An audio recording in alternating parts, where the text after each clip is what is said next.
Kuleyl ba'an ayaa laga soo sheegayaa wadamo badan oo ku yaala qaaradda Yurub, iyadoo boqolaal dad ah laga daadgureeyay dab ka kacay wadamadaas.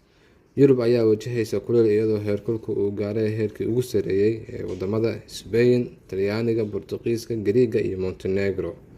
Dabaylo xooggan, kuleyl iyo cimilo qallalan ayaa niyad jabiyay dadaallada dab-demiska Faransiisku ugu jiraan si ay u xakameeyaan dab aad u weyn oo qabsaday keymaha gobolka Bordeaux maalintii shanaad ee toos ah. Koonfur galbeed ee Faransiiska, ololka dabka wuxuu baabi'iyay ilaa 7,000 oo hektar tan iyo Talaadadii, wuxuuna qasbay in 11,000 oo qof laga daadgureeyo. Intii u dhaxaysay 7 Luulyo ilaa 13 Luulyo, Boortaqiisku waxay diiwaan gelisay 238 qof oo u dhintay kuleylka. Maamulka caafimaadka dalkaas ayaa sidaas yidhi, halka dalka Spain ay u dhinteen 84 qof sida laga soo xigtay wasaaradda caafimaadka. Haddaan usoo tallaabno badda